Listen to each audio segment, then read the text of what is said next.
presenting results in only a couple months now as well, which is the tafamidis phase 3 ATTRACT data. I think, and Dr. Buxbaum's editorial got into this a little bit as well, the comparison between knockdown and stabilization. And then I was also curious, as you were going through your breakdowns between patisiran and inotersen, in the markets where tafamidis is available, I know that's not the U.S., do you think that after these two drugs are launched, there will be any patients who remain on tafamidis who have polyneuropathy, or will they all switch to these drugs? No, I definitely think there'll be plenty of patients, because if you look at the post-marketing data from Europe, and you look at the papers that are coming out, particularly from major centers, many of these patients do stabilize. And bear in mind, what you're dealing with here is it's a genetic disease. So you have one patient who has got kids, 50% of his kids are going to have the gene, and you're screening those patients early. So, you suddenly, patients who would have minimal symptoms and just assume it's normal, you're in an expert center, you're picking up early neuropathy in those patients, prescribing tafamidis, and these are with doctors who know what the natural history is, and the disease seems to stop. So there's no reason in my book for taking those people off tafamidis. On the other hand, if you have people who've been on tafamidis for a while, and it is clear that their neuropathy is progressing, well, by all means, I would try these new drugs. I can't tell you what that percentage is. I think that to some extent it's dependent on the severity that you start with the neuropathy when you start your therapy. And that's been known since the beginning of the tafamidis trials, the first trial in neuropathy. The sicker patients didn't do as well. Here, the more advanced patients were excluded in these trials, but probably not as advanced as, probably more advanced than were excluded in the tafamidis trial.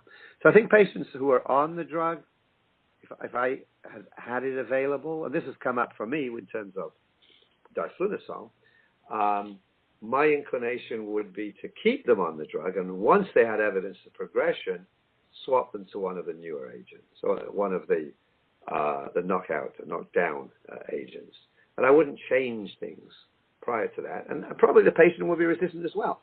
If you have no new symptoms, why would you want to go from a daily pill to a weekly injection or 3-weekly infusion? You'd say, what do I need this for? So on the other hand, if you felt well initially and now the disease is progressing and you're getting very worried, you may be very motivated to get onto one of the new, these two systemic agents or injectable/infusible agents. It's going to be patient-driven as well. Makes sense. On the stabilizer side, we're interested in, obviously, the tafamidis data is going to be very key in the next month and a half in terms of understanding how that compares against the knockdowns, even though this is the only trial in cardiomyopathy, as we just discussed.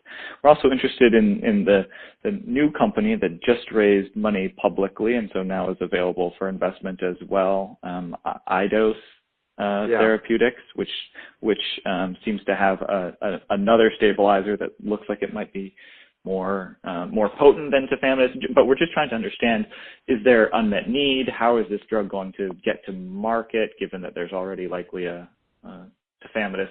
Seems like it probably has good data, given that they've announced positive top line. Just like to understand how that might shake out. I think it's tough. I think there's no doubt that in vitro, stabilization with AG10, the Eidos drug, seems to be more potent than tafamidis. What we don't know is there a level of stabilization beyond which there's no benefit for the reason that I mentioned before. Maybe we'll have to see what the tafamidis data shows.